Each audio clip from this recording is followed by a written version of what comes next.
Hi everybody, we're going to talk about our new Gen 3 harness on a 2015 JK. We're about to drop the body and Mitch and I are going to show you a couple of the connections.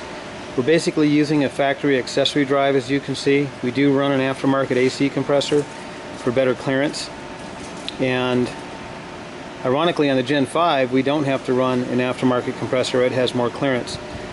We're going to show you how easy it is to hook up this harness. So I'm going to talk and Mitch is going to point some things out. Let's start over here at the back.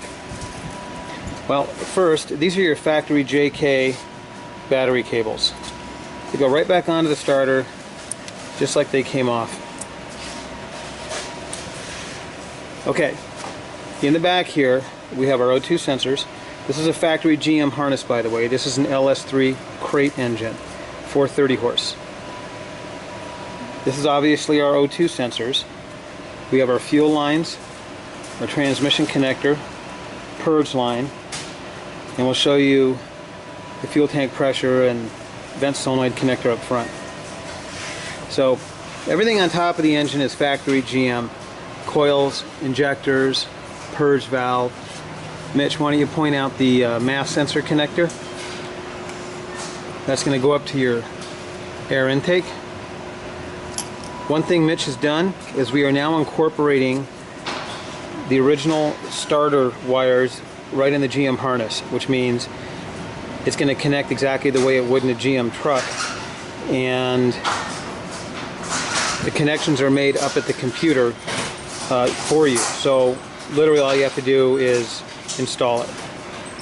So let's come around here. This is where everything pretty much happens. We got our alternator. We have a purge valve here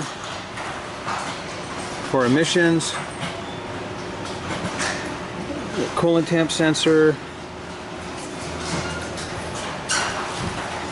and here's all your connections. This is the busman fuse block for the GM side. It has all your GM fuses and relays in it. Well, this one doesn't. They haven't been installed yet, but they will be. This 2-pin connector is your starter motor. As I said, we're running it right through the GM side now. So we pre-wired that to plug right into the JK harness so that it's plug and play for you. This is your ECM connectors for an E38 Gen 4 computer. They're going to plug into the ECM, which we're going to mount on the fender well. This is your Jeep C2 connector. And as you can see, it's all pre-wired for you. There is no more C100 harness. You just plug this connector in and you're done. There is one more connector for the C1 harness, which Mitch is going to show you. When the body's dropped, the C1 connector stays on the body, so that will plug into it. Down here, this is the factory GM rear chassis connector. It contains fuel tank, pressure sensor, vent solenoid, and some other functions, and that's plug and play for you. We have that all pre-wired. Over here we have our O2 sensors for the driver's side. There's the up and there's the down. And let's walk to the back and we're going to show the emissions hookup.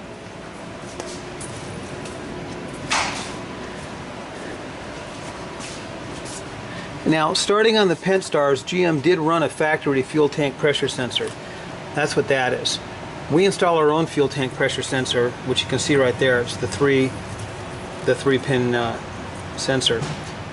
So you're just going to tap it into the line with some 1/4-inch vapor line, which we actually supply you with. Then there's a vent solenoid, which is right here. Now it's important that you mount this vent solenoid the right way. Notice that the connector is pointing straight up.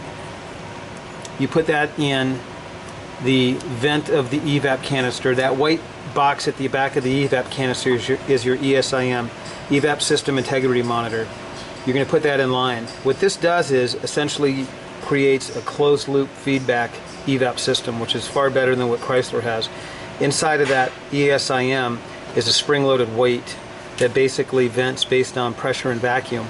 What we're doing is we're giving it actual fuel tank pressure readings, and the computer is purging and venting based on real-life data. So it's a step up. And I believe that's pretty much it. Those are all the connections. So Mitch is going to tell you a little bit about what it takes to get it running. Go ahead, Mitch. Okay, with the body off, we want the wiring to be done as quickly as possible. So it's more efficient for you to go ahead and do 95% of your wiring with the body off. So we go ahead and we hook up your main connections. These are off your factory Jeep.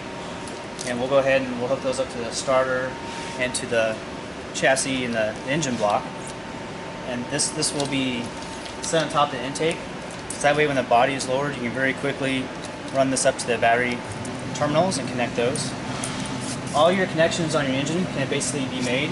You'll just have a few, like your math, you'll have to wait. But by getting everything done ahead of time, when this body comes on, it's mostly plug and play. You can have this thing running within 10 to 15 minutes. And you have a good view, you can get everything laid out very nice. You don't want anything to rub. So we use Adele clamps in various places, so nothing's ever going to rub. You'll have the OEM reliability there. Now Mitch, can we start the engine and the chassis before we drop the body? You can, since you already have the fuel tank and fuel pump, it will run, but you will need your just hot wire your fuel pump to come on. But you can definitely start this without the body being on. You'll have ignition power you'll hook up here, and you set your battery off to the side, and it can be done very easily. Especially the used motor, you might want to start it up with the body off, make sure it's good and you have no issues, which is what we can do here. And with a brand new crate engine, that's not as vital. All right, Mitch, show us the connector that goes into the interior, and what does it do? All right, this is our 28-pin connector. This is going to fit through your firewall grommet hole, and this will connect to the MoTech module and also the BCM. And this will complete your connection from your engine side to the interior side. So this connector is all you have right there. You can connect this whole harness to the inside. All right, so once we drop the body, what has to be done to get it running? What me and Joey will do and demonstrate, we will plug in the main GM harness, plug this into the GM computer, along with what we've modified here, your Chrysler or Jeep side. This will get attached to the computer as well, and it's all plug and play, and we'll demonstrate it. And once these connections are made and this interior connector is ran through there and connected, we'll be able to fire this thing right up. Great. Thanks, Mitch.